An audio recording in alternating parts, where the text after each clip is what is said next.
सबसे पहले बंदूक को पानी में डुबोया गया और फिर उसे रेत में रगड़ा गया। इसके बाद ज्यादातर बंदूकें या तो जाम हो गईं या फिर अपने कारतूस बाहर नहीं निकाल पाईं। लेकिन एक ऐसी बंदूक थी जो बिना किसी परेशानी के लगातार चलती रही।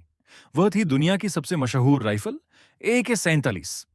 इस बंदूक को बनाने वाले व्यक्ति का नाम था मिखाइल क्लाशनिकोव। वह एक टैंक चलाया करते थे।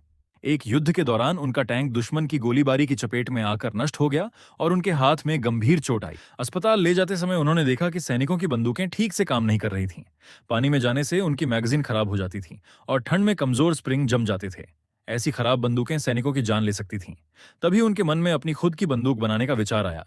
ठीक होने के बाद वह अपनी पुरानी मशीन वर्कशॉप में गए और कहा कि वह एक नई बंदूक बनाना चाहते हैं। मशीनों की अच्छी जानकारी होने के कारण उन्हें एक छोटा कमरा दे दिया गया। सिर्फ 3 दिनों में उन्होंने पहली AK-47 का डिजाइन तैयार कर लिया। उनका हाथ अभी पूरी तरह ठीक नहीं हुआ था, इसलिए अब उसकी टेस्टिंग का समय था। एक मजदूर ने बंदूक उठाई और ड्रम पर गोली चलाई। गोली सीधे आर पार निकल गई। इसके बाद उसने लगातार कई गोलियां चलाईं और हर गोली बिल्कुल सही निशाने पर लगी। बंदूक की ताकत साबित हो चुकी थी। इसके बाद कलाशनिकोव अपनी बंदूक को सेना से मंजूरी दिलाने के लिए आर्मी ऑफिस पहुंचे। लेकिन जैसे ही गार्ड्स ने उनके हाथ में बंदूक देखी, उन्होंने उन्हें आतंकवादी समझ लिया और पकड़ लिया। बाद में एक अधिकारी ने खुद उस बंदूक को टेस्ट किया और हैरान रह गया। ये बाकी बंदूकों से बेहतर थी, लेकिन नियमों के अनुसार बंदूक को तभी मंजूरी मिल सकती थी जब वह सालाना शूटिंग प्रतियोगिता में जीत हासिल करे, कि वह सेना की ओर से प्रतियोगिता में हिस्सा लें। कलाशनिकोव मॉस्को के आर्म्स इंस्टीट्यूट पहुंचे, जहां उन्हें एक अलग कमरा दिया गया। लेकिन पहले ही टेस्ट में उनकी बंदूक फेल हो गई और उसे खारिज कर दिया गया। वह बहुत निराश हुए और घर लौटने लगे। तभी रास्ते में एक अधिकारी ने उन्हें रोक लिया। अधिकारी ने उन्हें एक और मौका दिया और एक नई मशीन गन बनाने को कहा। क्लाशनिकोव ने इस मौके को गंभीरता से लिया और दिन रात मेहनत की।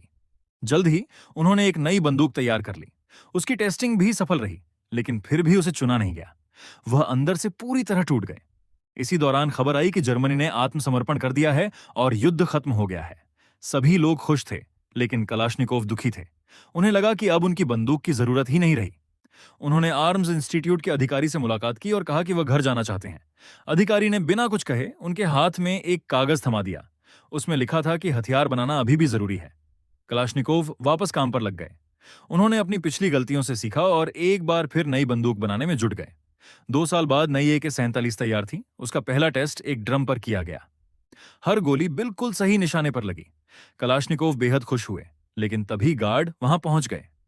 उनके पास बंदूक की टेस्टिंग करने की अनुमति नहीं थी, इसलिए उन्हें पकड़ लिया गया।